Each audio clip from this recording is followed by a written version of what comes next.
got the material lift from Home Depot Rentals. It's not too bad, it's like 50 bucks for 4 hours.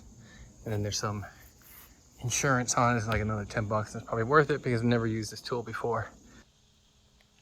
They mentioned it weighs 150 pounds or something. It's got some pretty big wheels on it. It has casters that roll around so you can move it sideways. It also has a wheel on the back or on the middle part so you can lift it down.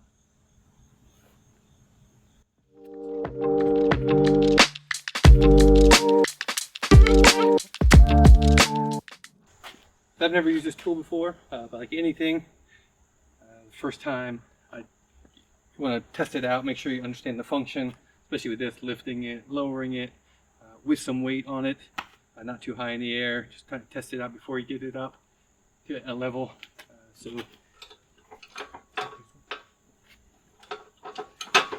just come down. Shifted its weight already.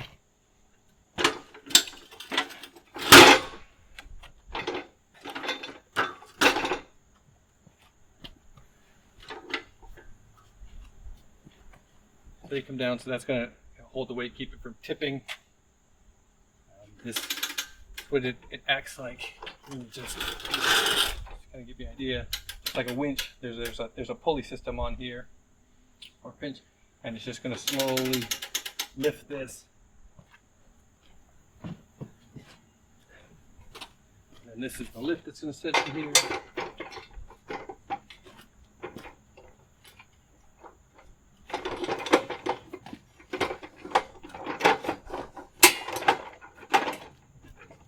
Deposit hold right there. So as you crank it, so you get the lever action, and that's going to raise up, and then each one of these successively pulls the other one so that it telescopes up to the height that you need. It has casters on the side. I got to fix this out. So it's 4 casters, so it can actually move side to side. So what I'm going to do is kind of pick up the beam, lift it up, and it's actually got to go into the pocket. So I actually have to lift it up above the roof line, and then move it over, I think it's like 8 inches or so, and then drop it in, and so it'll drop in on both sides. So I'm going to test it out a little bit under the weight, make sure I know how to lift it up, lift it down, move it around and everything before I start getting it up to a height that's dangerous. I mean, it's already dangerous. So what I did here was measure the board, and then I love my favorite, my painter's tape. I like putting it on it when I don't want to leave a mark. Got the center mark. Transferred it down to the back here, and then what I did was find the center mark here, and then I measured the distance of the tines, or whatever we want to call it, the part that sticks out, and then I put marks right there so that I could have it perfectly level.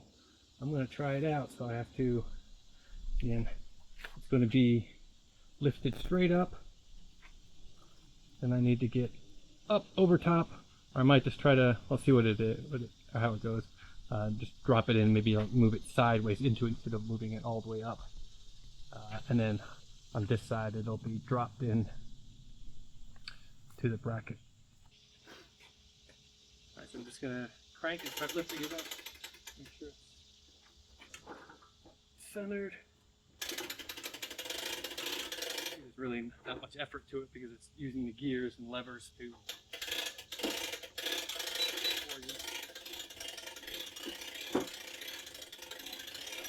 This is almost 100 pounds, I think it was like 190 or something, estimating it being 6 by 12 and over 9 feet. You can see just being able to lift with one hand. I'm just going to watch it as it goes up, make sure it doesn't hit anything.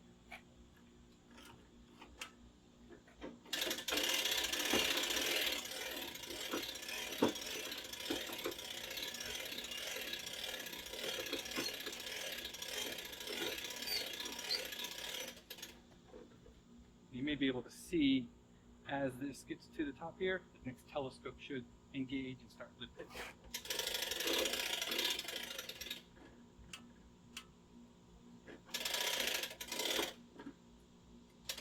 Right.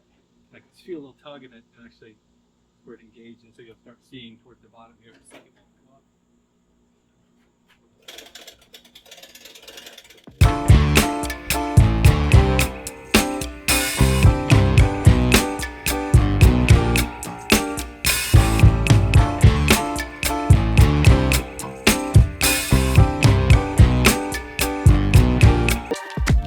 here. Here's the first one, the second one, beginning the telescope. I might not need the third one, but this can go up to 10 feet. I really only need to get about 2.5.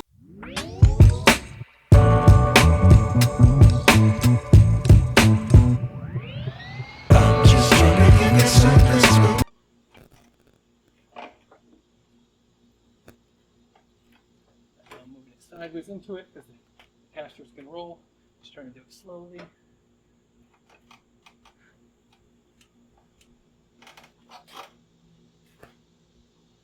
So it's in there now. Oh, it's askew a little bit, so I need to. That's why it's good to get it in there to keep it from falling. And I'm just going to try to rotate it this way. Watch both sides, make sure it's not hanging up and then still holding the weight.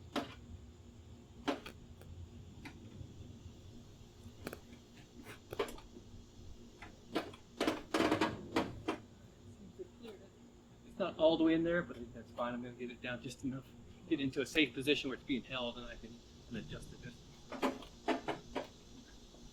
I want to make sure each time it drops that it's actually not getting hung up and the lift is still holding the weight.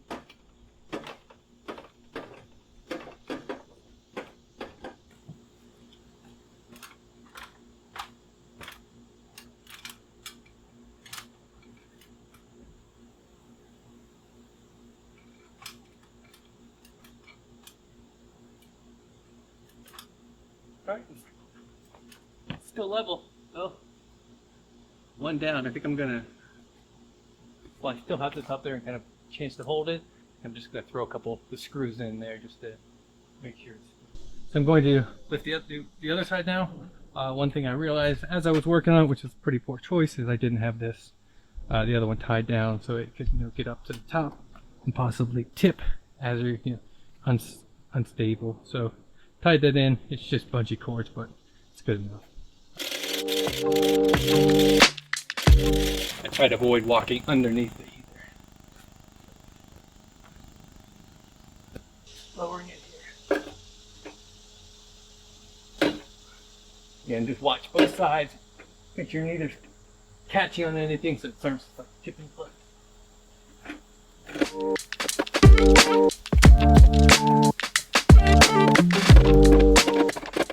So both of these are up now.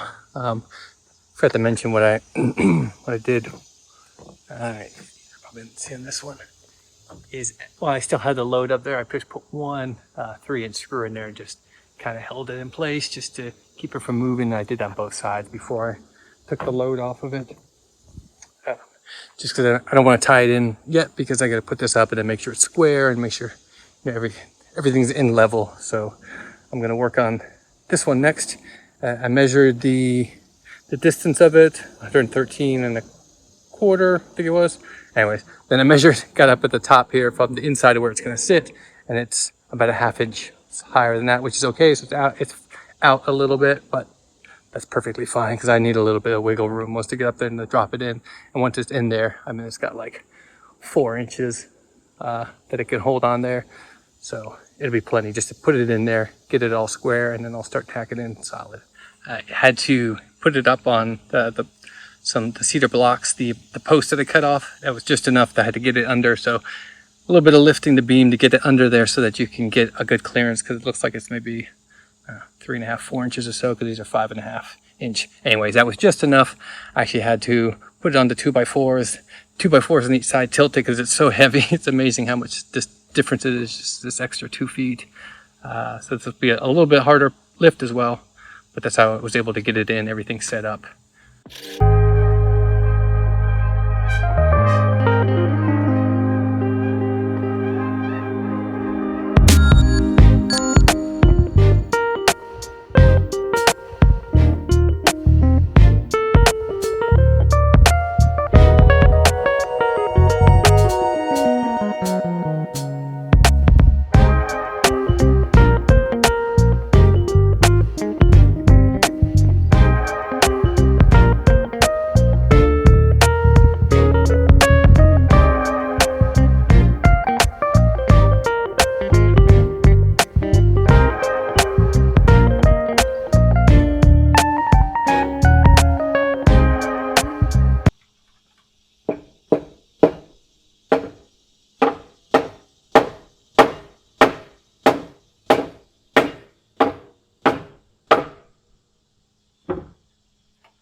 So I heard it kind of hit, and you could tell that the weight shifted to the beam or to the brackets up there.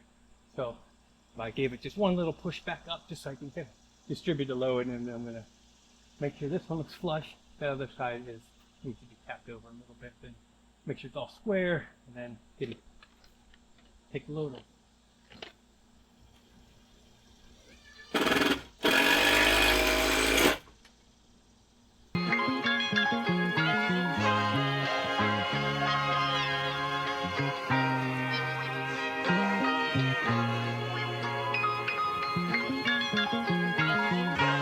Off by like 1/8 of an inch, so that's pretty good. It needs to be 12 feet. It was just about 1/8 off. So I'm just going to do some final adjustments, make sure it's square again. It's kind of hard because of the level, or because it's slow. So I just put on the double top plate up there just to hold it in place, because that's one of the pieces it takes to lock it in. So I'm going to work the rest of the double top plate, but now I got to go return the lift. Worked perfect. It's very safe for what I needed. I'm not sure whether it almost seems like it's easier than having a couple people trying to lift these beams 9 feet in the air, but it worked for me.